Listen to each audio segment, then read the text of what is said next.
So going slowly through this, we want to look at what we've got. To take the derivative of this, to take the derivative of e to the stuff, is e to the stuff times the derivative of stuff. And you see that the derivative of x over y is quotient rule. Low d high minus high d low, square the bottom, and off you go. And then these two just turn out to be this. So then it's necessary for you to separate the fraction around that negative sign. So make two separate fractions, y over y squared, xy prime over y squared, and then we're going to distribute. So it's necessary to multiply these two terms in. So then I've got all the terms separate. So I see the y prime guys, and I chose to move them to the right-hand side.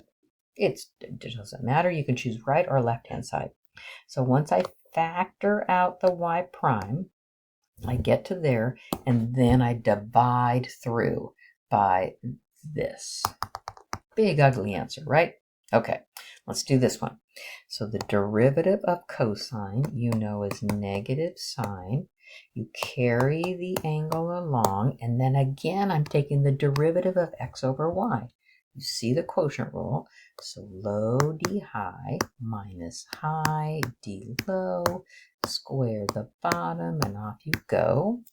And then I carry along the 2 pi squared.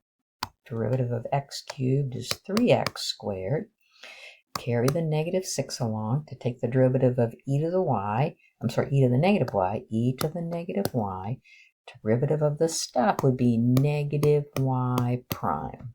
Okay, so this is where I want to identify where the y prime guys are. Here, oh, and this one's nested inside. So that's where I know I need to just first separate this fraction, right? So x over y, this over this, that gives me a 1 over y. And these two, there's nothing that cancels, right? So I get a y prime over y squared, just carrying things along. So I get, here's a 6 pi squared x squared plus a 6e to the negative y prime. So coming back over here, I can see I'm going to distribute this to here and this to here. So this gives me a negative 1 over y sine of x over y plus, right, x over y squared y prime sine of x over y. And then this just carries along for the ride. Squared x squared plus 6e to the negative y prime. Okay, now it's my job to find where the y prime terms are. This is a big ugly y prime, and so is this, right? So I want to get those on the same side of the equal sign. Doesn't matter which side you choose. So just for kicks, I'm just going to choose this side. So I'd have 6e to the negative y prime, and I'd say subtract x over y squared, y prime, sine of x over y. So those are the two I'm keeping on the right-hand side. This one goes over to the left-hand side.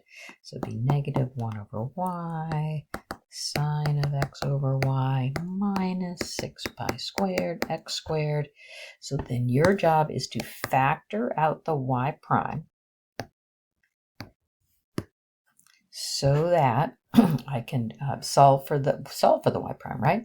6e to the negative y minus x over y squared sine of x over y, and all of this carries along, and minus 6 pi squared x squared. All right, so finally, oh, look at that. I've got it right down here, don't I? So finally, to solve for the y prime, oh no, that's a different one. Oops. So finally, to solve for the y prime, I divide through by this ugly thing, right? So negative 1 over y sine of x over y minus 6 pi squared x squared all over 6e to the negative y minus x over y squared sine of x over 3, that all equals y prime. Wow, that's pretty disgusting.